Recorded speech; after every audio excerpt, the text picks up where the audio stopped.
Minister, a very warm good morning to you and thank you so much for your time. I mean, what informed the decision to rather appoint an interim board as opposed to a permanent Ingonyama Trust Board? The term of office of the board had come to an end as at the 31st of July. And unfortunately, because of the challenges in respect of how this board gets appointed, it wouldn't have been able to have a permanent board by that time. So in consultation, which is what the law requires, in consultation with the King of the Zulus, as well as the Premier of the province and the Chair of the House of the Traditional Leaders, we all agreed that we needed to have an interim board to make sure that the audit process actually gets completed and allows us time to actually appoint a new board. And you mentioned the process, and it sounds like it's quite a lengthy one, or at least a thorough one. Yes. How long does it usually take, Minister, and why wasn't, the ministry and as well as other stakeholders prepared in time for that process?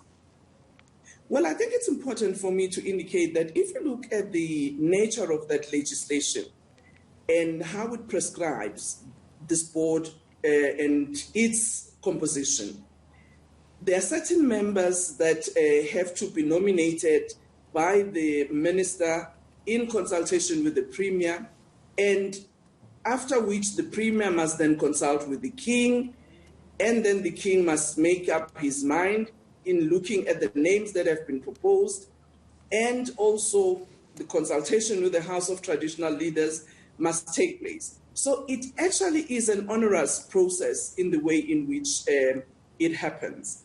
So those consultations, unfortunately, you can't put timelines on how other stakeholders in the process engage on the nomination process as well as the choices that they finally make. Remember that the Ingonyama Trust Board is a creation of statute as at 1997 when it was amended from the KwaZulu-Natal Act, Izipakanyiswa Act, rather. And the board, its task is to assist the trustee, who is the king in this instance, in the management of the land that is under Ingonyama Trust. And with that being said, if I may come in there, Minister, with that being said, yes, because of this very big responsibility they have in assisting the king, watching over, tribes and communities living on the land, do you have a set date as to when a permanent structure then would be appointed?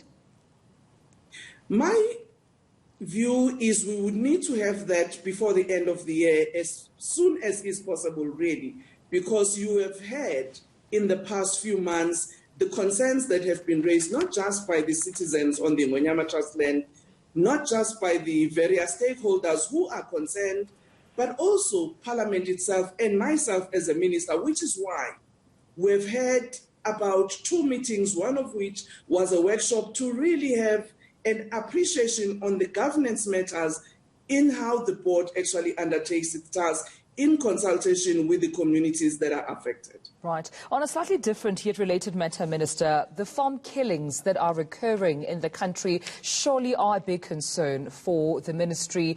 Any, strategy in place whatsoever to ensure that lives are rather protected and that, the farm killings in South Africa do come to an end? Let me say that the issue of farm killings as well as rural safety in general is of concern to the Ministry of Agriculture and government as a whole. I'm sure you might have heard this morning that Minister of Police is actually going to visit one of the families that have been impacted upon by this violence. But there has also been statements coming from government as high as the President and the Deputy President. We do have a rural safety strategy, but what we need to examine is what more do we need to do to make sure that the implementation of that strategy actually gives us the safety and security that we need on our farms and in our rural areas. I must say that in a number of instances, what we've seen is the swift action by the police to actually arrest the perpetrators of such heinous crimes. And that is actually assuring, but what we would want is actually avoiding even having people killed, assaulted, and attacked in that farm.